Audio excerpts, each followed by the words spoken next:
नमस्कार दोस्तों, स्वागत है आपका हमारे YouTube चैनल अद्भुत ज्ञान गंगोत्री में।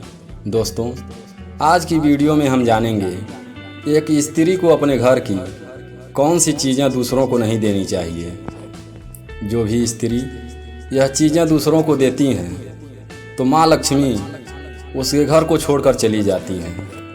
दोस्तों, पौराणिक कथा के अनुसार माता लक्ष्मी कहती हैं घर की यह 3 चीज़ें कभी दूसरों को नहीं देनी चाहिए। आज हम आपको माँ लक्ष्मी की एक प्राचीन कथा सुनाने जा रहे हैं। इस कथा के माध्यम से आपको पता चल जाएगा कि एक स्त्री को अपने घर से कौन सी चीज़ें दूसरों को नहीं देनी चाहिए। जो भी स्त्री यह चीज़ें दूसरों को देती है तो माँ लक्ष्मी नाराज़ हो जाती हैं और उसके घर को छोड़कर चली जाती हैं। इसलिए दोस्तों, आप इस कथा को पूरा ज़रूर सुनें, क्योंकि आधा अधूरा ज्ञान घातक होता है। जो भी इस कथा को पूरा सुनता है माँ लक्ष्मी उसकी झोली खुशियों से भर देती हैं। तो चलिए बिना देरी किए आपको वह प्राचीन कथा सुनाते हैं। दोस्तों, बहुत समय पहले की बात है। एक नगर में एक स्वाति नाम की स्त्री अपने पति और सास ससुर के साथ निवास करती थी। स्वाति एक पतिव्रता नारी थी जो सत्य धर्म का पालन करने में तत्पर और गृह कार्य में दक्ष थी। स्वाति का स्वभाव अत्यंत दयालु था। वह सदैव दूसरों की सहायता किया करती थी। स्वाति का पति सुमेश एक बहुत बड़ा व्यापारी था। उसकी अनाज की एक दुकान थी। वह बाजार में लोगों की ज़रूरतों की चीज़ें बेचा करता था। स्वाति अपने पति सुमेश से बहुत अधिक प्रेम करती थी। वह अपने पति को ही परमेश्वर मानकर उसकी सेवा करती थी। स्वाति नित्य पति से पहले जागती, अपने घर आंगन को स्वच्छ करती थी और फिर रंगोली बनाकर आंगन में सजावट करती थी। उसके बाद वह अपने घर को स्वच्छ करती, फिर स्नान आदि कार्य संपन्न करके वह तुलसी को जल देती थी और देवी देवताओं का पूजन करती थी। इस प्रकार से वह रोज अपने नित्य कर्म करती। स्वाति ने कभी भी किसी का अनादर नहीं किया। वह सभी के साथ मधुर वाणी में बातें करती थी। सभी लोग स्वाति को देखकर कहने लगे थे कि यह साक्षात लक्ष्मी के समान गुणों वाली स्त्री है। यह अपने परिवार का कितने अच्छे से ख्याल रखती है। इसके अलावा स्वाति दान धर्म करते समय कभी अपने हाथ पीछे नहीं खींचती थी। उसके द्वार पर जो भी याचक आता वह उसे दान दिए बगैर नहीं भेजती थी। उसके द्वार से कोई खाली हाथ नहीं जाता था। जो भी भूखा उसके द्वार पर आता तो वह भर पेट भोजन करके ही लौटता था, जिससे उसके द्वार पर आए हुए सभी याचक अत्यंत प्रसन्न होकर उसे आशीर्वाद देकर लौट जाते थे। इतना ही नहीं, स्वाति अपने पड़ोसियों की भी सहायता करती थी। उसके पड़ोस में जो भी गरीब और दुखी लोग रहते थे उन्हें भी वह नित्य भोजन दिया करती थी। पड़ोसियों को जिस भी चीज़ की ज़रूरत पड़ती स्वाति बिना विचार किए ही दे दिया करती थी, जिस कारण से स्वाति के पड़ोसी भी उसका बहुत अधिक सम्मान करते थे। वे कहते थे देवी अन्नपूर्णा ने साक्षात स्वाति के रूप में जन्म लिया है। लोग जब भी स्वाति की प्रशंसा करते तो वे सभी उनके विषय में अच्छी बातें ही कहते, लेकिन लोगों की बातें सुनकर भी स्वाति ने कभी घमंड नहीं किया। वह उन सभी को आदर और सम्मान से ही बातें किया करती थी। फिर एक दिन की बात है, स्वाति की एक पड़ोसन उसके घर पर आती है और स्वाति उसका स्वागत करती है और बड़े प्रेम से उससे कहती है, हे बहन, हमारे घर में तुम्हारा स्वागत है। आज किस कारण से तुम्हारा मेरे घर पर आगमन हुआ है?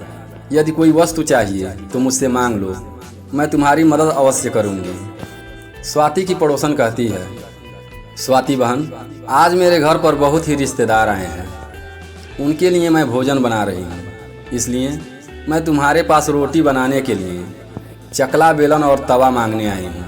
यदि तुम कुछ समय के लिए मुझे चकला बेलन और तवा दे दोगी तो बड़ी कृपा होगी। मैं काम हो जाने के बाद तुम्हें जल्दी ही लौटा दूंगी। स्वाति कहती है, हे बहन, इसमें बड़ी बात क्या है? जिसे सुनकर स्वाति बहुत दुखी हो जाती है। स्वाति कहती है, आप चिंता ना कीजिए, हमारे घर में अभी भी बहुत सारा धन रखा हुआ है।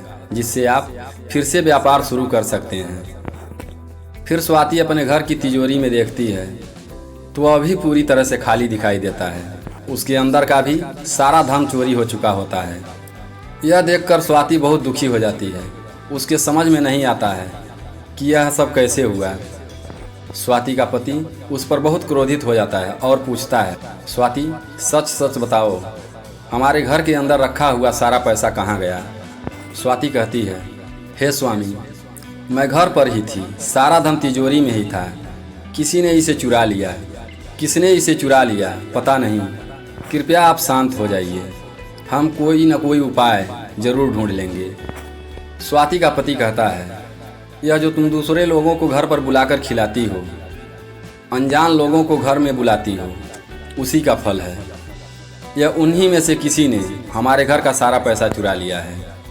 क्रोध में आकर स्वाति का पति उसे भला बुरा कहने लगता है।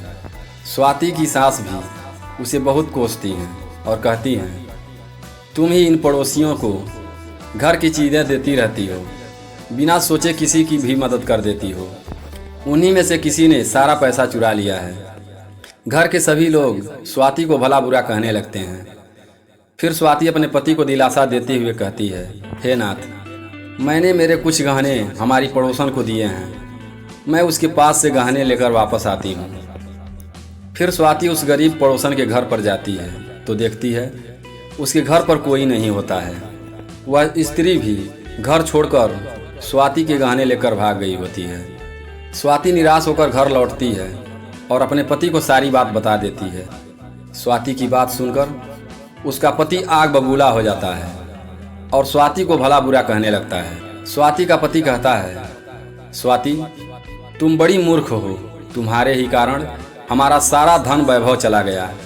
तुम्हारे दान देने की आदत के कारण ही हमारे ऊपर यह मुसीबत आन पड़ी है। अब तू इस घर में नहीं रह सकती, तू अभी इसी क्षण इस घर को छोड़कर चली जा। स्वाति कहती है, हे नाथ, आपके सिवा मेरा इस दुनिया में कोई नहीं है, मैं आपको छोड़कर कहाँ जाऊँ। स्वाति का पति कहता है, तू कहीं भी जा, लेकिन अब तू इस घर में नहीं रह सकती। तेरे ही कारण मेरा सब कुछ बर्बाद हो गया। तू इस घर में रहेगी तो बचा कुचा सब नष्ट हो जाएगा। स्वाति अपने पति को हाथ जोड़कर विनती करने लगती है, हे स्वामी, ऐसा ना कहिए, मैंने कोई अपराध नहीं किया है।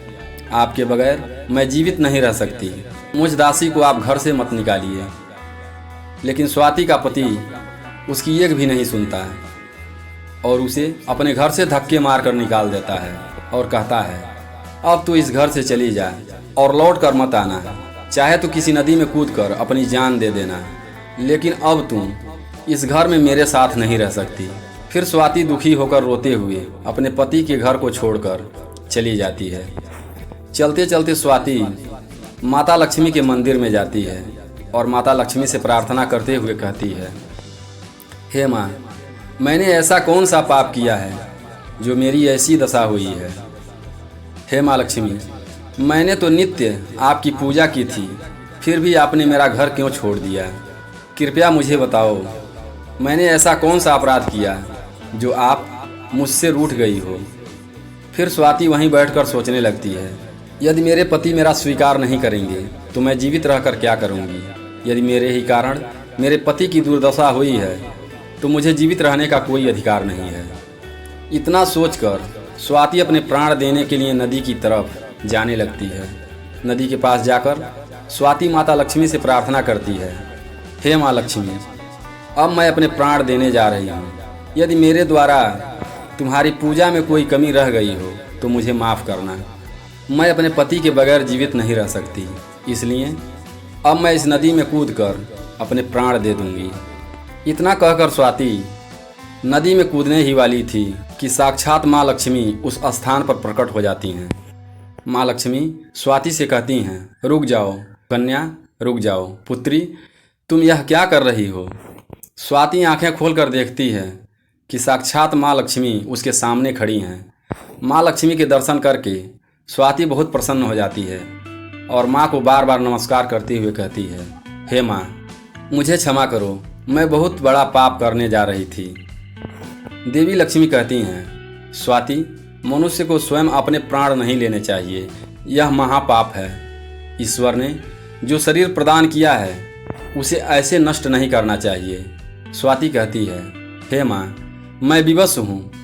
मेरे पति ने मेरा त्याग किया है और स्त्री को अपने पति को छोड़कर नहीं रहना चाहिए। मैं अपने पति को छोड़कर जीवित नहीं रह सकती, इस कारण से अपने प्राण देने जा रही थी। देवी लक्ष्मी कहती हैं, हे स्वाति, मैं सब कुछ जान चुकी हूँ और मैं यह भी जानती हूँ कि तुम्हारे पति ने तुम्हारा त्याग क्यों किया है।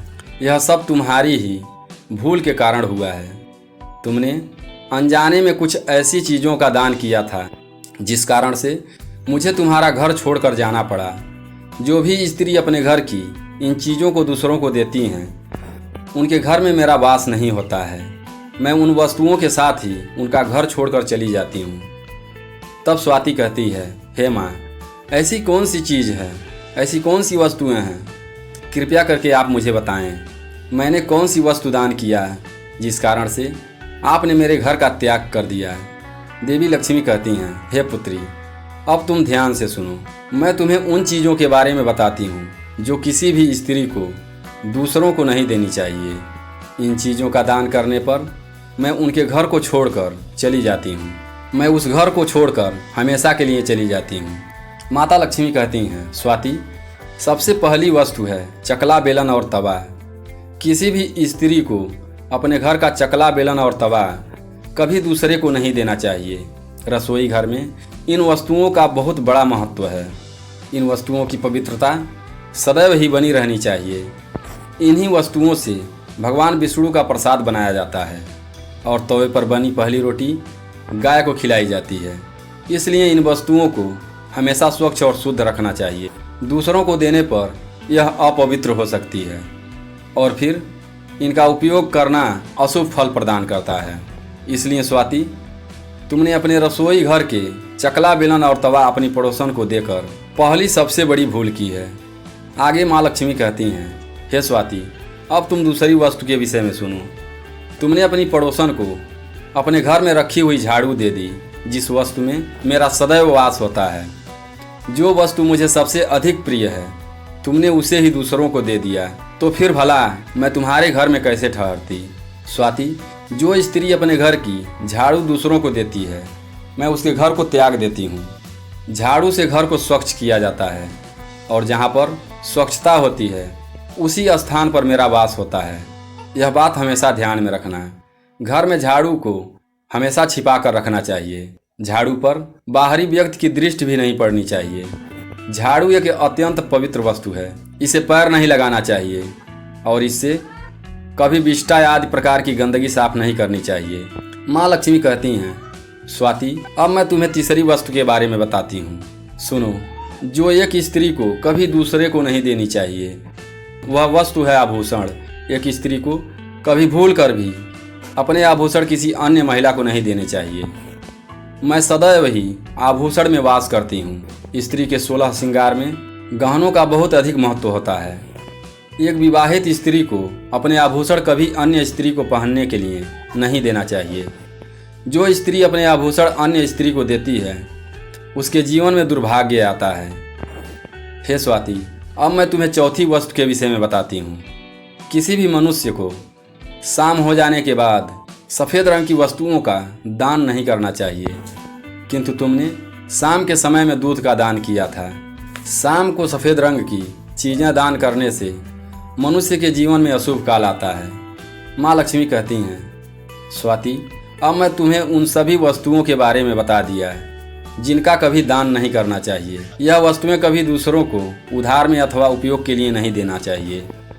स्वाति कहती है, हे माँ लक्ष्मी, मुझसे बहुत बड़ी भूल हो गई। मैं इन बातों से अनजान थी। कृपया आप मुझे क्षमा करो और अब मुझे प्रायश्चित करने का उपाय बताओ। देवी लक्ष्मी ने कहा, हे स्वाति, तुमने प्रायश्चित पहले से ही कर लिया है, इसलिए अब तुम अपने घर लौट जाओ। मैं तुम्हें तुम्हारा संपूर्ण वैभव और धन संपत्ति लौटा देती हूँ। इतना कहकर माँ लक्ष्मी उस स्थान से अंतर्ध्यान हो जाती हैं। फिर स्वाति भी माँ लक्ष्मी को धन्यवाद करती है और उस स्थान से घर की तरफ जाने लगती है। तभी उसका पति ढूंढते हुए उसकी तरफ आ रहा होता है। वह स्वाति के पास आकर उससे क्षमा मांगता है और कहता है, हे स्वाति, मुझे माफ़ कर दो। मैंने तुम्हें बहुत बुरा भला कहा था। तुम तो साक्षात देवी के समान हो। माँ लक्ष्मी की कृपा से हमें अपना सारा धन वैभव वापस मिल गया है। इतना सुनकर स्वाति बहुत प्रसन्न होती है और अपने पति के साथ घर वापस लौट जाती है। दोस्तों, अगर कहानी पसंद आई हो तो हमारे चैनल को सब्सक्राइब करें, वीडियो को लाइक करें और कमेंट में जय माँ लक्ष्मी ज़रूर लिखें। फिर मिलते हैं एक नई कहानी के साथ अगली वीडियो में। तब तक के लिए अपना ख्याल रखें, हमेशा खुश रहें। हमारे साथ वीडियो में अंत तक बने रहने के लिए धन्यवाद।